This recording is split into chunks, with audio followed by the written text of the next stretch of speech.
Let's get things started! This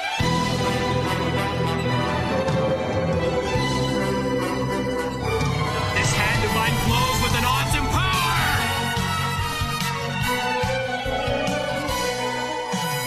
power! Welcome back once again, my friends, to another awesome episode of the G Gundam podcast. The podcast that is so cool, it doesn't really have a name. Just gonna go ahead and say that. It's just the G Gundam podcast. I'm your host, Adam Mickelson, aka Drak, and with me, obviously, is my lovely wife, Andrea. How are you doing? I am doing great. Especially after watching some G Gundam, right? Yep. All right, there you go. Now we've had that plug. Sunrise, you're welcome. So we'll start things off the way that we've started things off with other episodes. Comparing the set of episodes to the other sets that you have done. This time around, we are tackling episodes 13 through 16, which roughly wrap up the Shinjuku arc. Andrea, what has been your favorite DVD so far to watch overall? I don't know. They all are good in their own way. How could I choose? Which one did you have the most enjoyment watching? Oh, probably this one now. This one? Okay. All right. That's a little shocking to me. For me, it would probably be like the most enjoyment so far. It would probably still be DVD 2 because of all of the backstory that you got, plus kind of setting up for some character development and things like that. Nothing against this arc, but I have some issues with the Shinjuku arc, and most of it we will cover in the next couple of episodes, because it seems like, you know, I'm okay with the exposition that was done in the previous DVD where they were explaining who Kyoji was, what the Dark Gundam is, things like that. I was okay with that. That's exposition. This is, in my opinion, a lot of the story development that happens in these next 4 episodes is like some writer just decided to put the plot on fast forward and just explain all of this stuff. They didn't want to flesh it out more. And so it's a little irritating. I say a little because I still enjoy these episodes. So without further ado, let's get into these. The first one we have is episode 13, Big Trouble, DOMON versus the Big Five. And every time I read that episode title, Andrea, I immediately think of Yu-Gi-Oh! You know what I mean with Yu-Gi-Oh, right? The Big Five in Kaiba Corp. Yeah, kind of. The 5 businessmen that wanted Kaiba removed from the company, basically. And so at that point, I always giggle at this title. But to kind of sum things up, they are in Shinjuku. They've met up with Master Asia. They're helping out the survivors of Shinjuku. And then all of a sudden, out of nowhere, there's a signal that pops up on their radar of a mysterious piano player at like a radio tower. And so they're like, okay, well, there might be survivors that we need to go rescue. And the decision then gets made that Domon and Master will go out to go rescue these civilians. Or at least in the case of like Master volunteers and then asks Domon to go with him. And so at that point, the first thing that I kind of want to go over is like, we kind of went over it a little bit in the last episode or in the last podcast that we did of like your thoughts on Master, who's supposed to be kind of this grandfatherly, fatherly figure in this.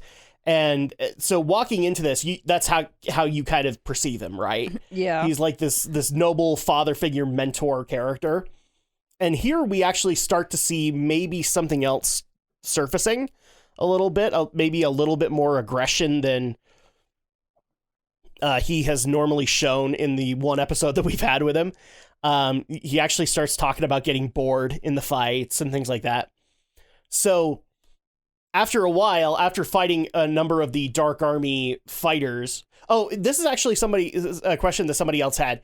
I forgot to mention this with the Dark Army mobile suits.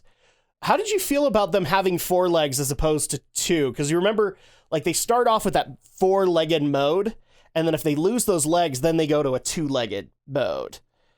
Did that look weird to you at all? Are they those... They're the ones with the big eyeballs.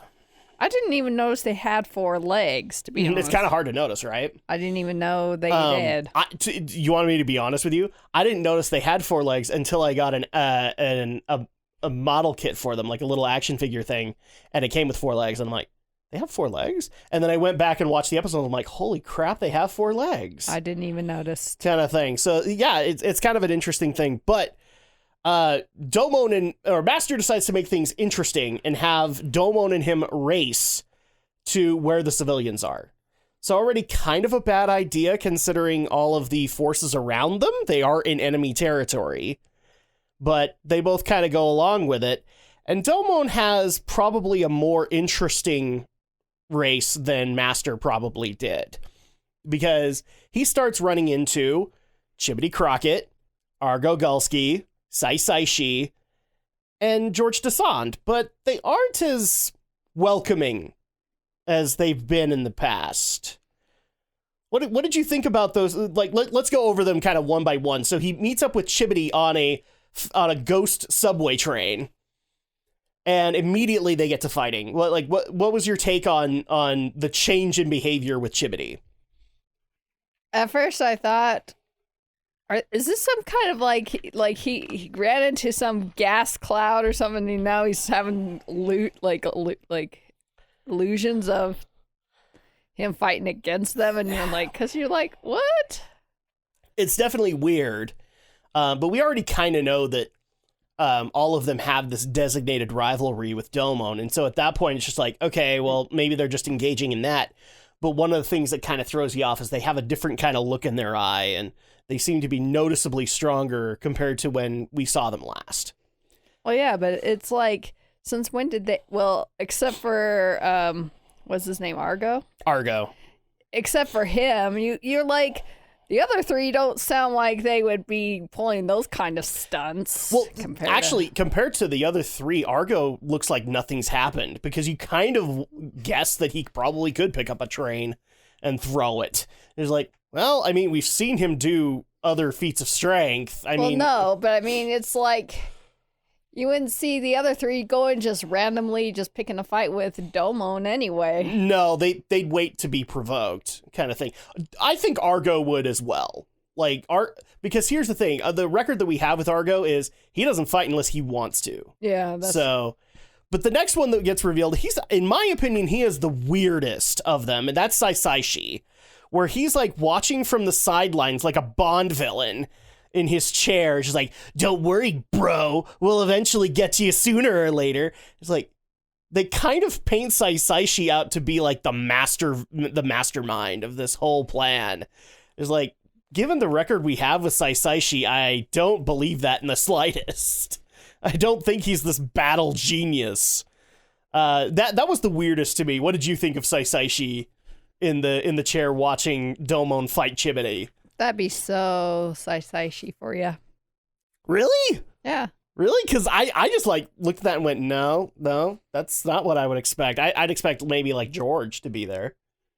No, George was perfect for the piano. He could have been just like the Tchaikovsky. He kind of was.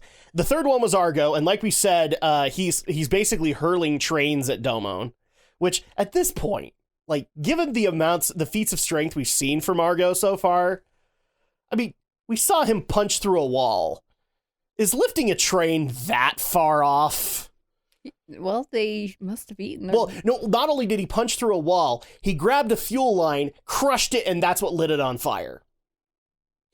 I could see that. That's what I'm saying. It's like, Chibity, wow, he looks a little interesting. Sai Shi looks a little crazy. Argo, he's just Argo. At that point, there's not really a whole lot to talk about there. He just had his Wheaties, and that was enough. He just had a little bit of extra Wheaties in his ration portion today.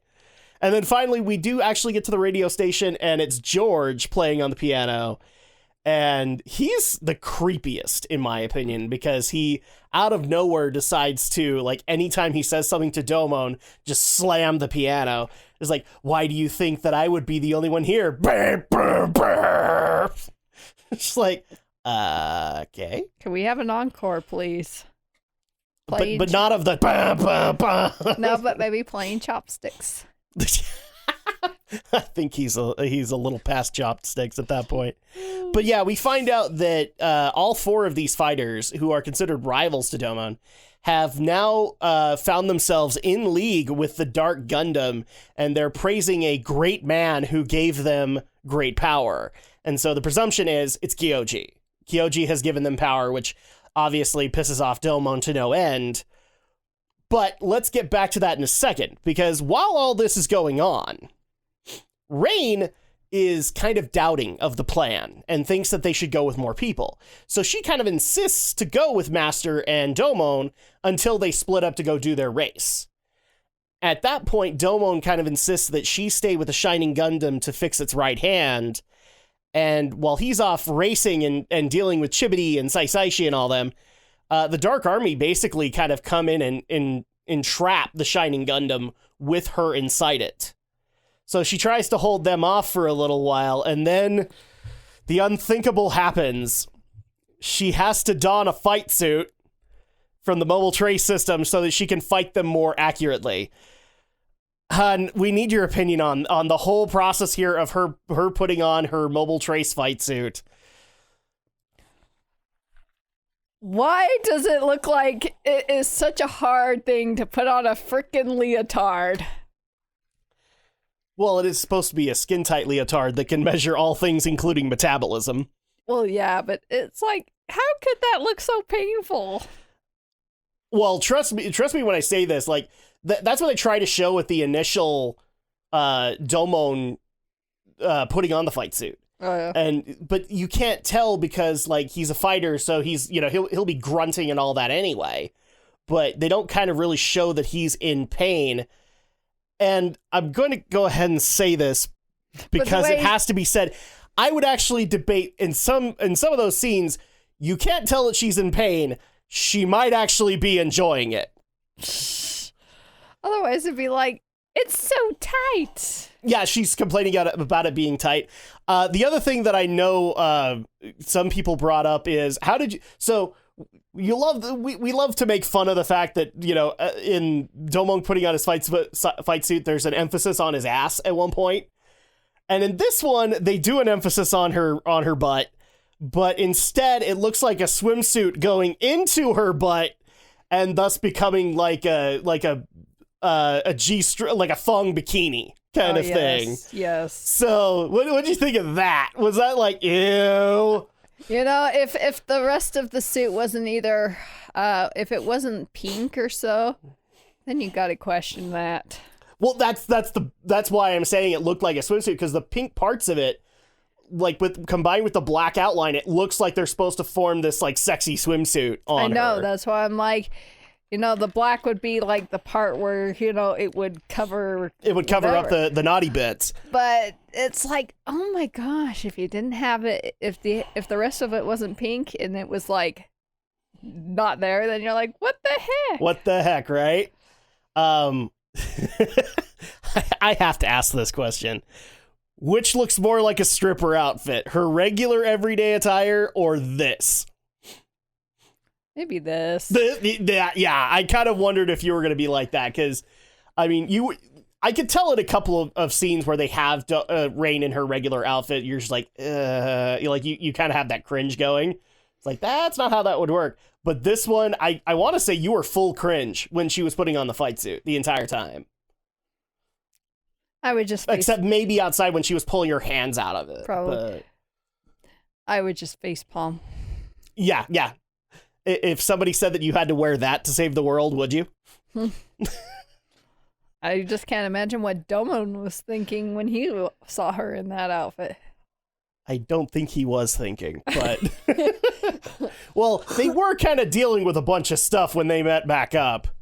I do know that he was like worried because he knew that the mobile trace system would hurt. Mm-hmm. And so at that point, he does kind of show concern for her.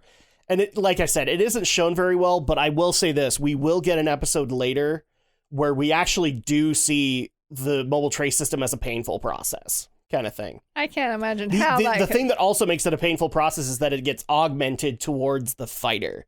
So basically within their pain threshold and their measurements. So, sorry, go ahead. I interrupted just saying, you. How on earth does that become a painful process? I can't. I don't know. Almost the same. But according to Rain, it is, because it's so tight. What, are there needles inside that just go, no? No idea. All we know is that it's so tight. And I will once again emphasize, there were moments where she didn't look like she was in pain. She was kind of in the throes of pleasure. Or at least that's how they can be taken. I don't even know. Yeah. It also didn't help that the outfit, like the fight suit itself, also made it look like she was wearing these thigh-high boots. Like these big old go-go boots. Like she's gonna go strut down the Vegas Strip kind of thing. So we have the fight suit happen. She eventually does try to get away, but is then chased by a mysterious horned Gundam, which looks like its hands are bigger than its head, but that gets fixed later. I think they just wanted to make it look looming and scary. And so she fights this thing off for a little bit until DOMON gets back. And then he kind of takes over the fight suit, although I would say, how is he doing that? Because they both have fight suits on, so you'd be getting like double input from it. I don't think they ever answered that. But then the Horned Gundam shows that its massive wings can eventually become like a cloak, and then out comes its hand and it says, Darkness Finger. And we have to have the power clash between the Shining Finger and this new Darkness Finger, which then gives us this wondrous scene of what a lot of people have called the Rain DOMON Shining Finger, where they have to do this synchronized dance to do the Shining Finger. Just your thoughts on that? I think it's corny as hell. That's something out of straight out of Sailor Moon. Yeah, that was like, I'm surprised DOMON's not like blushing and like, why do we have to do this? Well, especially since this thing's supposed to be skin tight, right? Mm-hmm. So it's supposed to be showing a lot of feminine parts. That I'm just gonna go ahead and tease this because it gets shown later. DOMON hasn't really had to worry about seeing stuff like that. He's been too busy training with Master Asia. And so all of a sudden, he should have been looking at her fight suit and going, oh, I've never seen nipples like that before, kind of thing. And they don't really show it. Instead, he's just like, why did you get in the fight suit, Rain? You know it's going to be painful. Really? Because it looked like she was enjoying it at some points. Maybe she's into that. I don't know. But yeah, it gets even worse when they're both saying the same thing. This hand of mine glows with an awesome power. Its burning grip tells me to defeat you. Oh, geez. It's so corny. It's one of those, the power of love saves them. But wait, they're not in love. They're not boyfriend and girlfriend. They don't even know what they are. But they somehow win the day. They both kind of pass out. And when DOMON comes to, he is met by How Gundam and Master Asia. So then he informs Master of what they came across, and Master's like, well, these are dark events indeed. If the dark Gundam or the Dark Army has gained these powerful allies, kind of thing.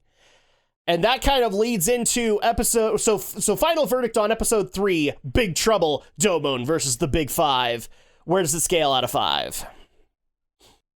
I would say maybe a 2. Yeah, I'm kind of there considering all the reveals that all happen at once. It's not as cool as it might be. And Rain did anybody really want to see Rain in a fight suit? Really? Because at this point, you got to think like the average anime fan's probably annoyed as hell from Rain. So at that point, did they really need her to be a stripper in a fight suit? Not sure. I'm kind of there with you, though. 2 out of 5 for me. Probably, and just the whole thing, all of a sudden you see all the other Gundam fighters just all of a sudden. All acting really weird and out of character, and yeah. So then we move into episode 14, which is Shocking! Shining Finger Defeated. So this is a narrative that happens throughout this entire episode. 4 objects are heading towards Earth. We don't know what they are, but they're heading to Earth. Specifically, they are heading to Shinjuku, and they're heading there fast. So we're going to be referencing that quite a lot. I actually have to ask this question. Did the narrative in the entire episode of the 4 objects coming to Shinjuku, was that getting annoying after a while?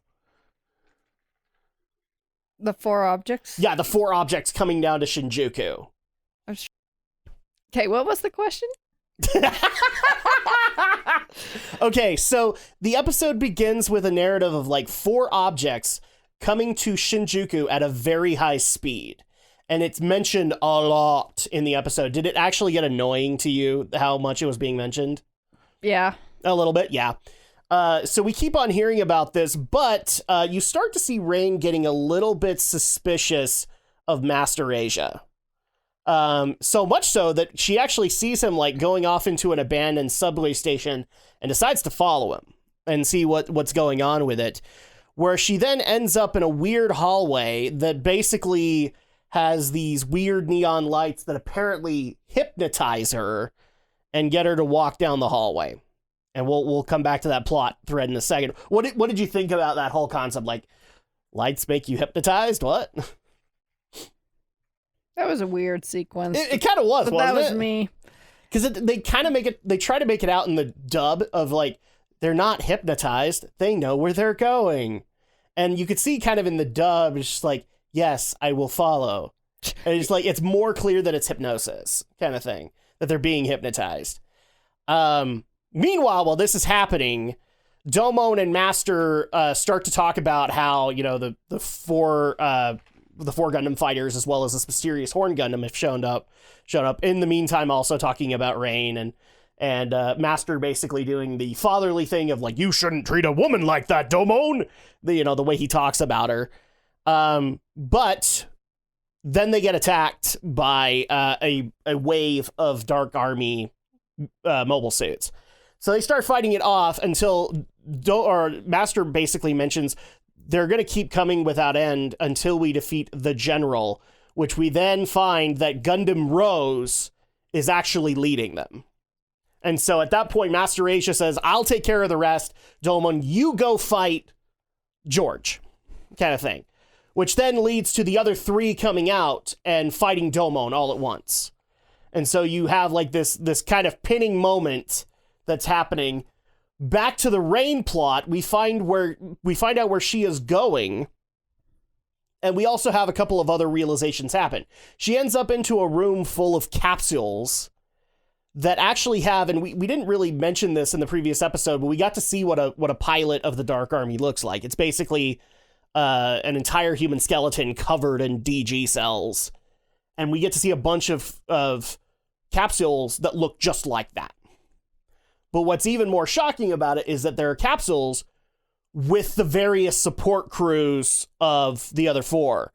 So Bunny, Bonnie, Kath, all of the girls, Zuisen and Kayun, Natasha, as well as George's butler Raymond. I have to say George's butler Raymond because he doesn't get any meaning until like the next DVD, I think. Mm-hmm. So Rain gets them out and finds out a lot of interesting things.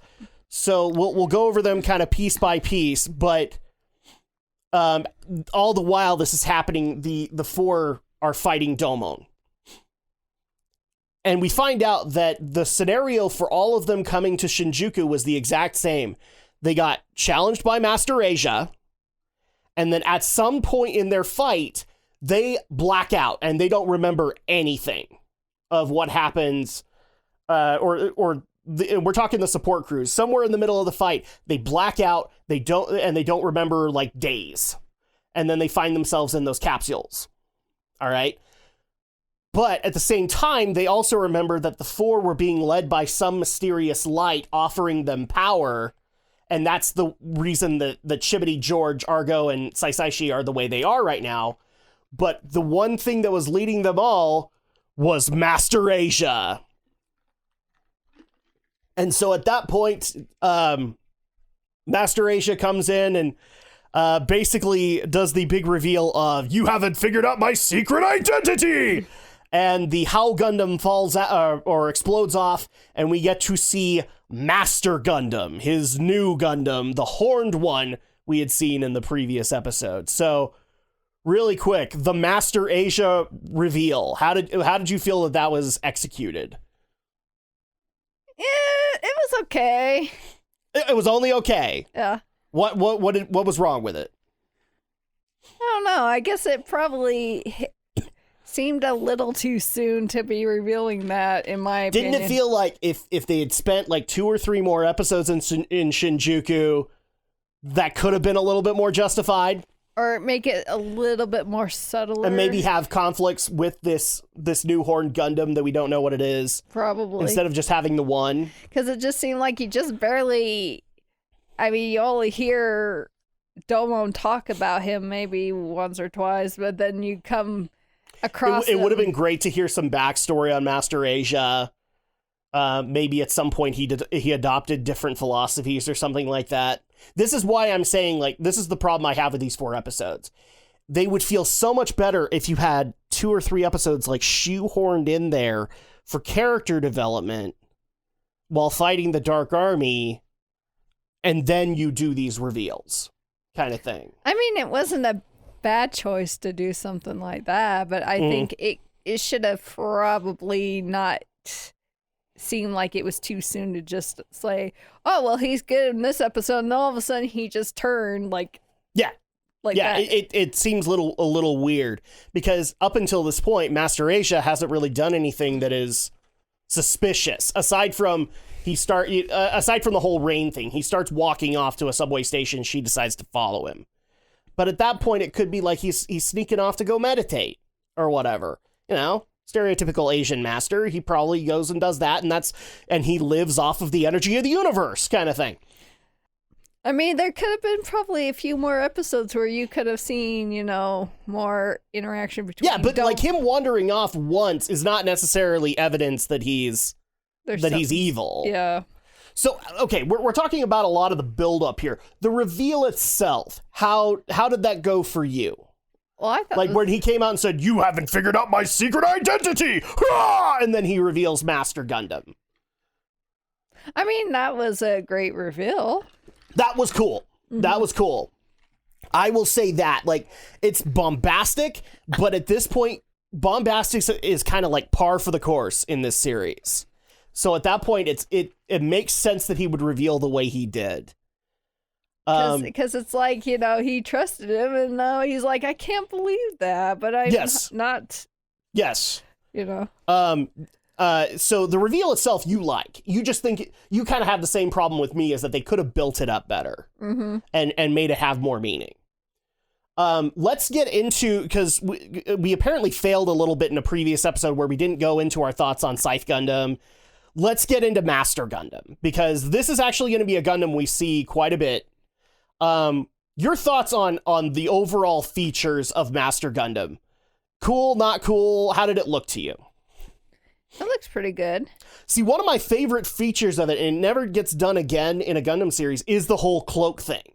That is so cool. Like, he punches his hands, and these big wings just become this massive cloak. That's cool, in my opinion.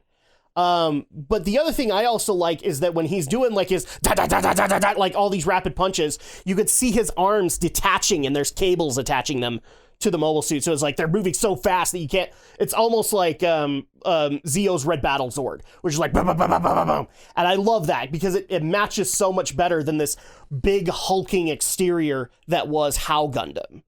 The horns are a little much, but. The other thing, too, I love that he has an opposing ability, Darkness Finger. I love that concept. Like, Shining Finger versus Darkness Finger, that is kind of cool in that aspect. And then the other thing that we have to mention here, because it's such a featured extent of Master Asia, the beam sash. Yes, he has a beam sash. So, like, whenever he's using laundry as a deadly weapon, now laundry just becomes a lightsaber to him. Is that what they really call it, a beam sash? It is called a beam sash. How on earth do you expect to use a weapon such as a sash? Well, he does. You were saying he should upgrade to underwear, so that's the way it goes. I mean, would you like to see beam panties instead? You guys should have seen the look on her face. She went kind of red. I'll say that, kind of. So overall, you like the appearance of Master Gundam. Well, yeah. The overall thing. It really kind of also does, in some ways, look like an antithesis to Shining Gundam. Like, instead of all these bright colors, it's all dark. It's all black and mysterious and has a lot of the darker reds and yellows to it. So I do love that concept. I even think the mask, the Gundam mask that's on there, it looks more sinister than most ever do. So we've done that reveal. Domon is basically dumbfounded. He's dumbfounded this entire time. But Master, how could this be? Like he's trusted this guy for so much so that Master tries to take advantage of it, and you see the same lights coming off of Master Gundam's hand. And he's like, "Come with us, Domon, and we will make you powerful." And you get to see, like, Master's with me, and my brother will be there too. So he gets kind of hypnotized. They have to kind of get him out of it. And then the fight kind of ensues. But I want to go into that really quick. What did you think about him trying to hypnotize Domon to doing what the others did? I thought that was like the best heelish supervillain move you could try and do. Oh yeah. Is take, like, he is so dumbfounded that all that he knows is a lie, that he tries to use that to bring him over to his side. I thought that was actually a really good villainous move to do for Master Asia. And at that point, like, he solidified to me as a villain. I just wish they'd built it up better and showed him being a little bit more manipulative kind of thing. Well, yeah, especially it just seems like you kind of got shortchanged a little bit. A little bit, yeah. A little bit. So we have that moment. I actually still like it, just because it's actually better than the hypnosis of Rain, because at least there's more at stake that Domon can't lose.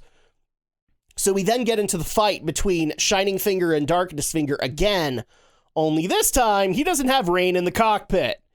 So it's Domon versus Master, and Master very clearly wins. He very clearly shows that he is a much better martial artist than Domon, which we all kind of guess, like, he's Master Asia. There might be some tricks that he never taught Domon, but it is kind of a frightful sight for him to hold his arm up like he's gonna break it, and just kind of destroying Domon in that moment. It's another great thing to kind of point him out as a villain. It was really, really well done as far as I'm concerned. What did you think about that scene? Like, he's about to break Domon's arm. It was sad. It really was, wasn't it? Because it's kind of like that moment of in Empire Strikes Back where Darth Vader's like, "Oh, you think you're a master, huh?" And then he starts throwing stuff around. And he's like, "Oh yeah, you are on a whole other level that you don't realize," kind of thing. And Domon doesn't want to fight him because he's like, he's still like, he's justified in it. He actually does say, like, "You're not my master," kind of thing. Or, "This isn't my master. This must be somebody else." But yeah, he starts getting, like, thoroughly owned by it. So at that point, then we have the final reveal of the episode. The 4 objects are revealed to be a giant diamond, spade, and club, and a giant ball. Which are then just that. What did you think about a giant spade, club, and diamond being right there, just going, huh? What are those? I couldn't figure what they were at first. I was like, what the heck? That's okay, because they were revealed to be Black Joker, the King of Hearts, Queen of Spades, Jack of Diamonds, Ace of Clubs, the Shuffle Alliance. So, we mentioned this term earlier on in another episode, that the King of Hearts was the leader of the Shuffle Alliance. Who are they? They are basically the world's 5 greatest fighters, who all kind of dictate how the world of martial arts goes. And so we see these other 4 standing against the former King of Hearts, Master Asia, and standing with the new King of Hearts, Domon Kashu. So at that point, what did you think of the transformation sequence and the music of them all coming out and saying, like, Black Joker, Ace of Clubs, Queen of Spades, you know? What did you think about that moment? I was kind of like, what? Here's the thing. In a lot of other Gundam series, transformations are an amazing thing. This one, not so much. Because if you look at some of those Gundams, it's like, I don't see how this moves on an everyday basis. Specifically the Jack of Diamonds one, where the legs are so tiny compared to the big diamond that makes up its main body. But yeah, apparently that's a thing. So the Shuffle Alliance reveal, overall thoughts on it, like the transformation into it, and then them having kind of their discourse with Master. I'm still trying to process it. Right. It's like so out of nowhere.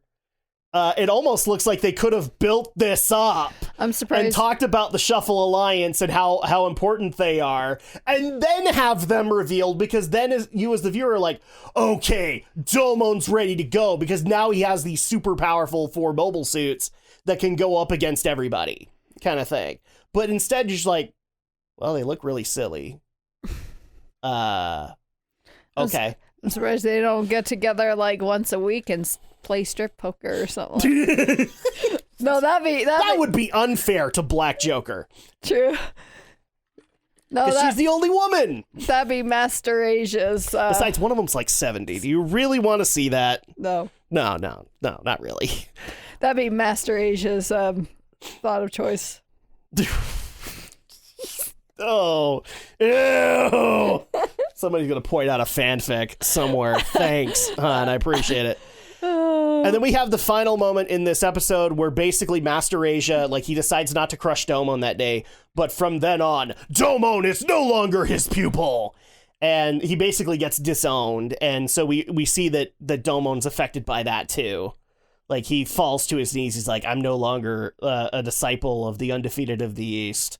And so they kind of end on that, where it was like really sad that he got disowned by his daddy and that this is how things are going. All the while, the Shuffle Alliance is like, King of Hearts, get a hold of yourself! Get a hold of yourself! Yeah, exactly. They did all that except for the slap. Oh, yeah. Overall thoughts on Shocking, Shining Finger Defeated. I like this better than the previous. I would give it a 3 or a 4. I'd give it at least maybe a 3. Yeah, 3 at the very least. Because here's the thing, the Master reveal is awesome. What kind of detracts from it is the whole hypnosis thing with Rain, that we had to have that build up, and then the Shuffle Alliance kind of take the wind out of everything that's happening. It probably would have been even cooler if you would have seen like maybe like a flashback of the others. This is the problem with this entire DVD. If you had 2 or 3 other extra episodes talking about it, you'd have such a better reveal, but they didn't do that. I know. It's just like they're just one moment they're deciding they are now bad guys. It's like, wouldn't it have been great to have 2 or 3 episodes where Master comes out and he's talking about all of his great glory stories with the Shuffle Alliance and explaining their power, and then he starts doing these really seedy things like sneaking off for some reason. That would be so much more than what they gave us. Because then at that point we'd have a reason to not only invest in Master's heel turn, so to speak, but also in the Shuffle Alliance being powerful fighters. They just look like they have silly mobile suits at this point. I mean, the Gundam suits or the mobile suits look pretty cool, though. They do kind of look cool. They look kind of silly because they transform out to be like a big club or a big spade kind of thing. It is kind of weird. Jack of Diamonds is the worst culprit of this, because it's like tiny arms, tiny legs, big hulking diamond body. The Black Joker looks the best. Like, it looks like it was built to be that. Because all you have to worry about is the Joker thing, and the head part just looks it. So, like, I agree with you. Black Joker looks the best of all of them, with a close second being probably Queen of Spades. Because it looks more like when he transforms that it kind of fits into the mobile suit's aesthetic. The close third being Ace of Clubs, having the same thing, but Jack of Diamonds, Jiminy Christmas, man. Go get your refund, man. Because that thing cannot stand on its own, my friend. I'm sorry. But yeah, I agree with you. It's like a 3 out of 5. Then we move on into episode 15, which is Warrior's Crest. Goodbye, Shuffle Alliance. Well, you can already tell from the episode title that we're already going to be pissed about something. So the plot of this episode is basically feeding off of the previous one. The four other fighters are still under the thrall of the Dark Gundam and Master Asia. The Shuffle Alliance is explaining like who they are to everybody else because nobody's done that up until this point. So that's how you know what the Shuffle Alliance is and its importance and why the crest on Domon's hand means something. It almost feels like they could have done this before now. And all the while we have to deal with Mopey Domon, who doesn't want to fight his master, who's thoroughly convinced it isn't Master Asia. Like, he's basically at that point where he's in thorough denial. Is that safe to say? Mm-hmm. He does not want to acknowledge anything that's been said. So at that point, he doesn't want to think of Master Asia as his enemy or anything to that extent. When all of a sudden, a Dark Army soldier comes out of nowhere and says for Domon to come alone to fight Master Asia. Which is very, I mean, come on. Like, was that telegraphed as a trap? Yeah. Like, anybody could have called that. He should have taken the Shuffle Alliance. But no, it's Domon Kashu. And so at that point, he decides to go alone with the Shining Gun. Well, not even with the Shining Gundam. He goes on his own. And then immediately gets cornered by the other 4 Gundams. And yeah, it's almost like we broadcast that this was going to happen. Although now we're seeing a distinct change in their appearance because now you're starting to see the DG cells over their hands and their faces. So they're starting to be slowly taken over here. And Master Asia comes out and also just once again kind of shows himself to be this badass and just how overpowered he is compared to Domon. So much so that the Shuffle Alliance has to step in and start dealing with the other 4 when Jack of Diamonds comes to a very, disturbing realization.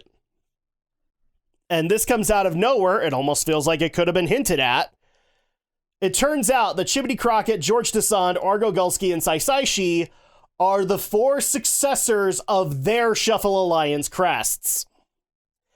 And so at that point, since they're so far gone to the Dark Gundam cells, the Shuffle Alliance basically decide, okay, we will sacrifice our lives to restore them so that they can then be the inheritors of Ace of Clubs, Jack of Diamonds, Queen of Spades, and Black Joker.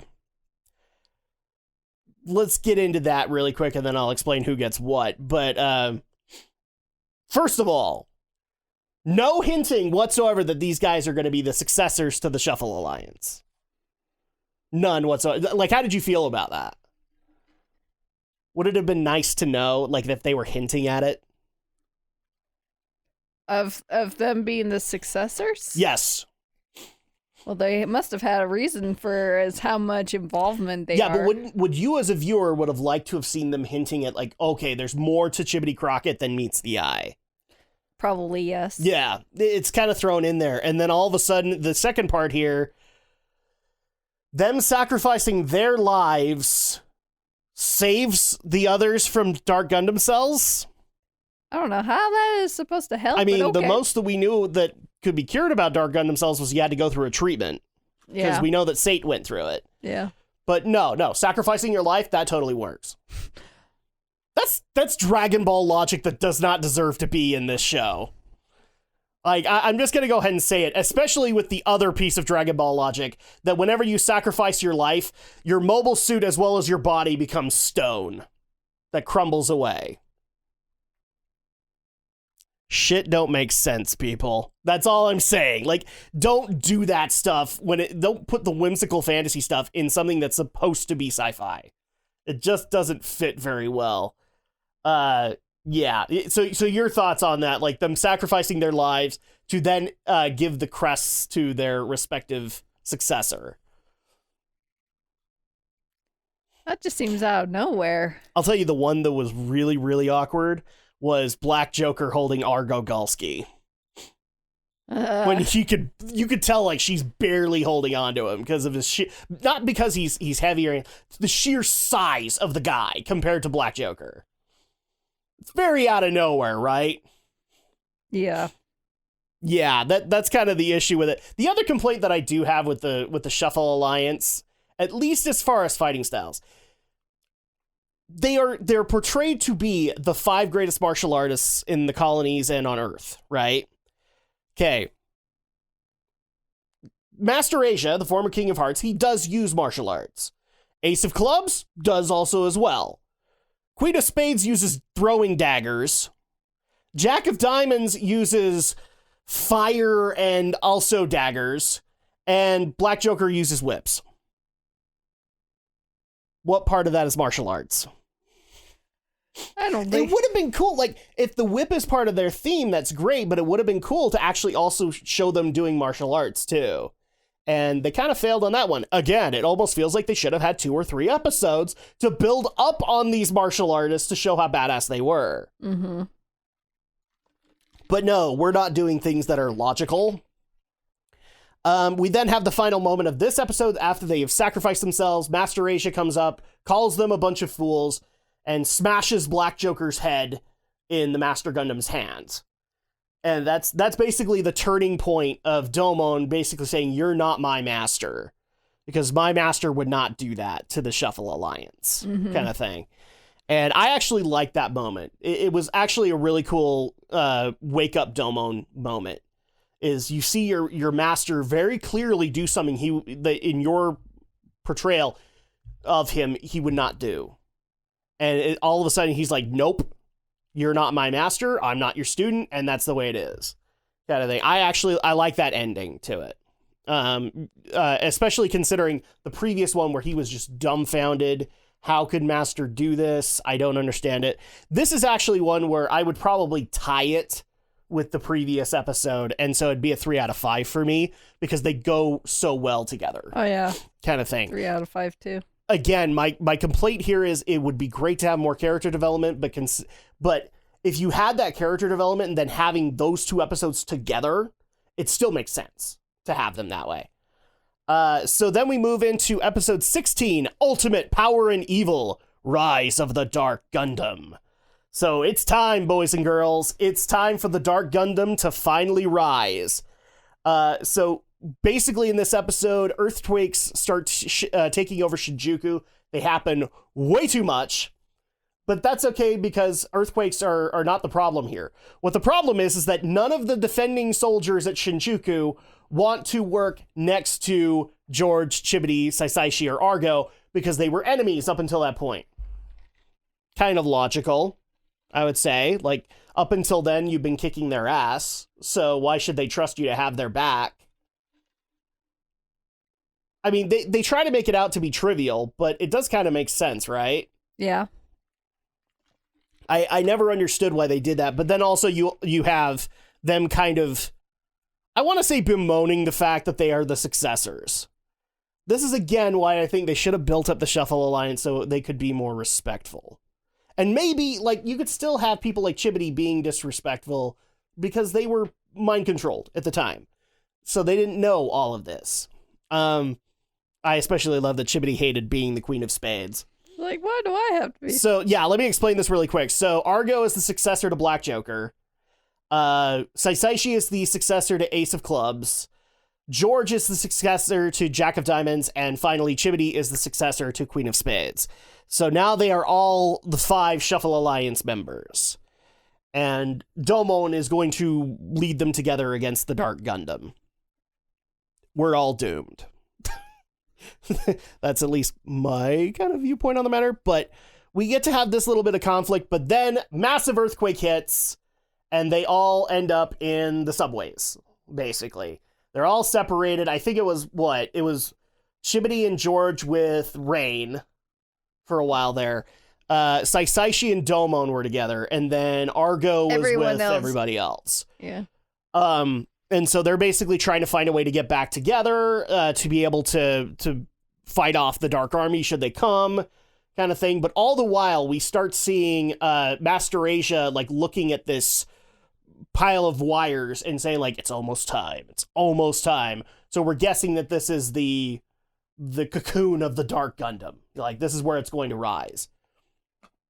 Unbeknownst to Master, though, we start seeing a mysterious set of eyes that look like they're cloaked in something showing up as well. And it's just like, And even the eyes aren't consistent. They're just like, okay, one time that they're really big, and then another time they're kind of small, kind of deal. So you have all of this happening. Eventually, people start getting together, and Rain finds out what Master is planning on doing. You start actually seeing a moment where the top portion of the Dark Gundam can be seen, and you see Dark Army mobile suits merging with it.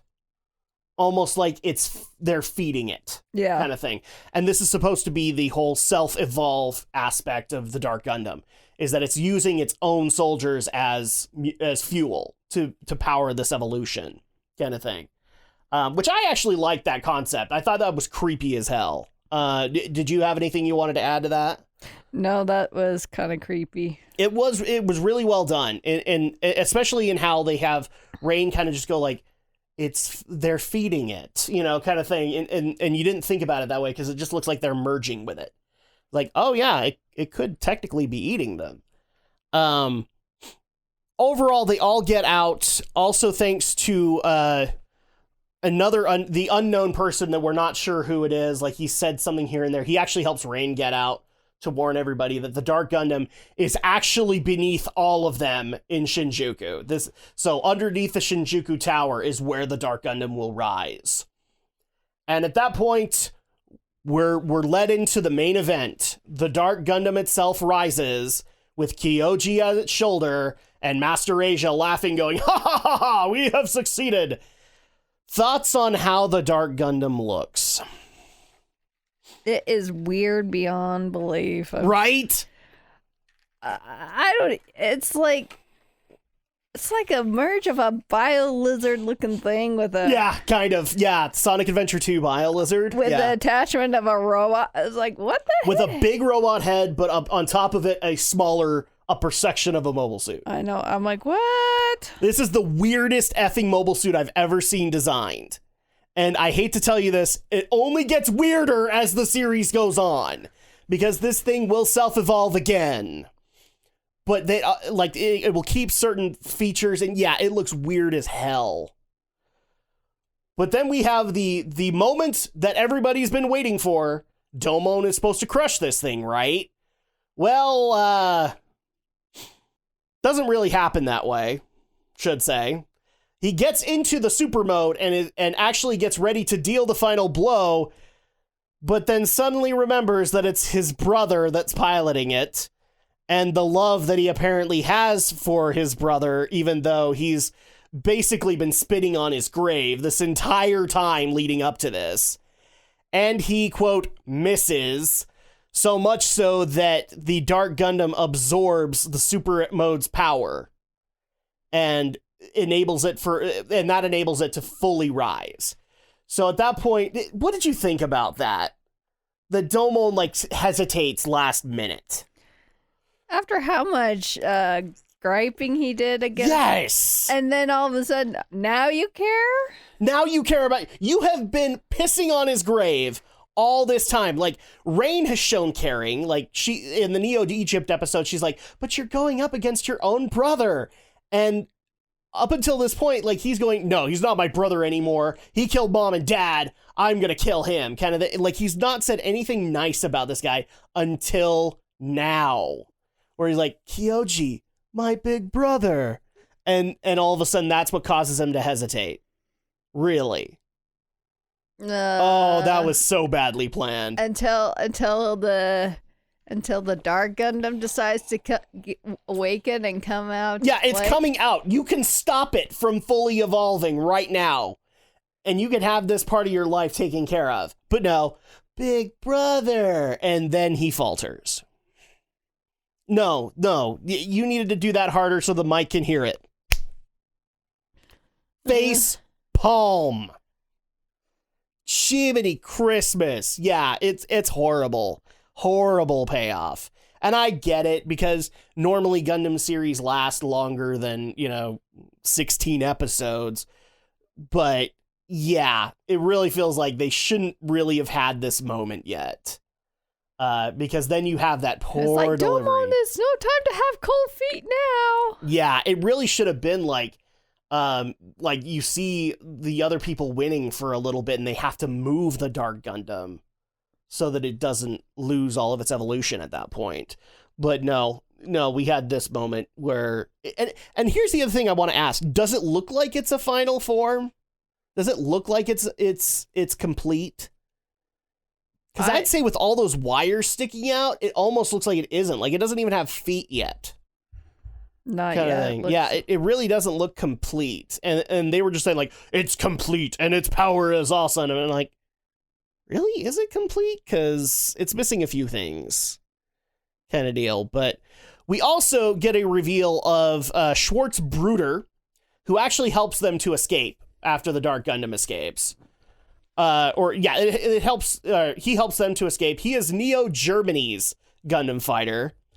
And we also get to see his Gundam Spiegel, aka Shadow Gundam. Let's get into him really quick. Did you know Germany had ninjas?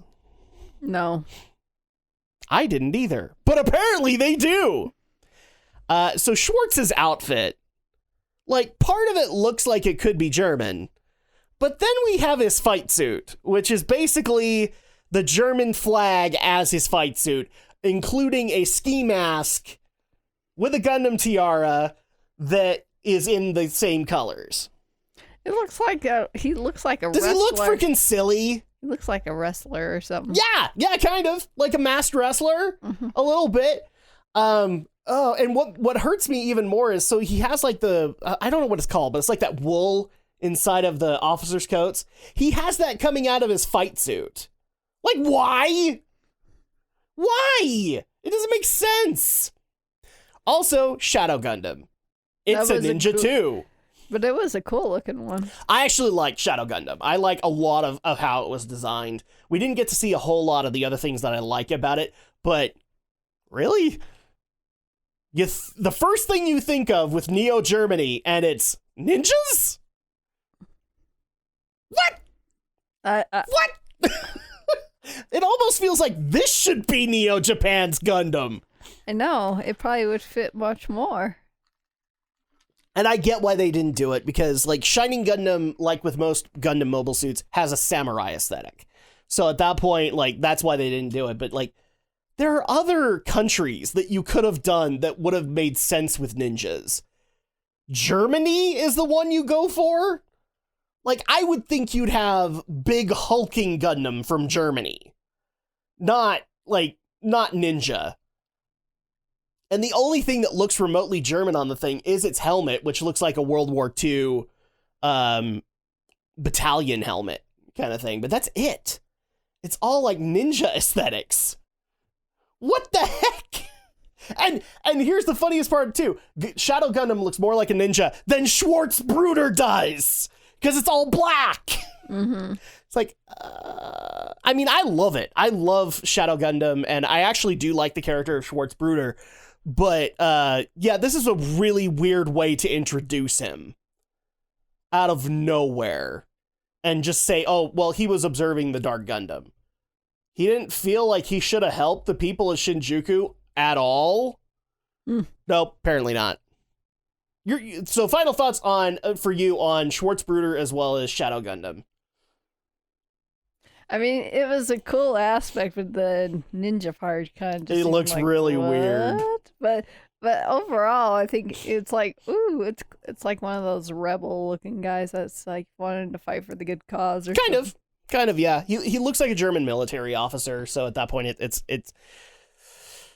helpful, but the ski mask of the German flag does not help. But yeah, so we have that. The Dark Gundam's out there along with Master Asia. They're able to make their escape, but everybody else gets to make their escape too, to get out of Shinjuku, since it's basically a lost cause at this point. So basically, we went from deciding on who's going to run the next who's going to run the next Gundam, run the colonies. Yeah, to all of a sudden we're now going into battle with a Dark Gundam. Yes.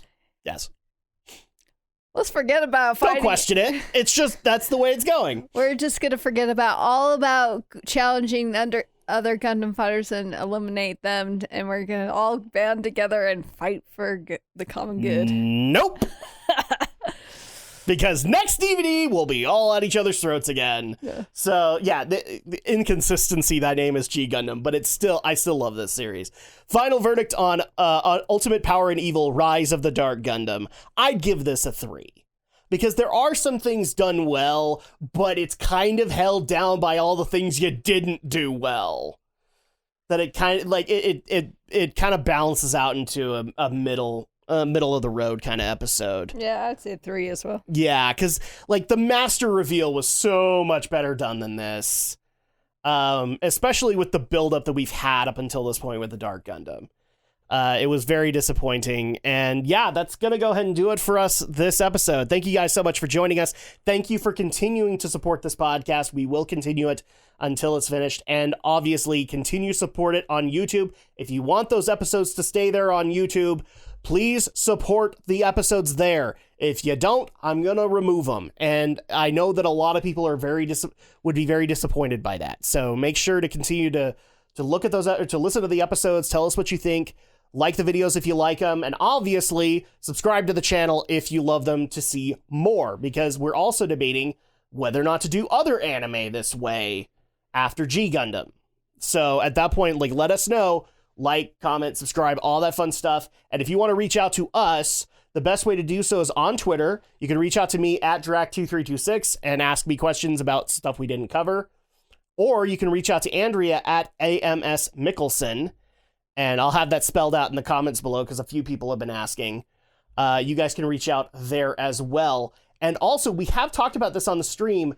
Continue to ask your questions, because I think at the end, we're just going to do a big Q&A over stuff we might not have talked about in G Gundam overall. And we'll just kind of wrap up with a Q&A. So make sure to do that there. And we will see you guys for the next episodes. Until then, my friends, it's time for a Gundam fight! Ready? Go!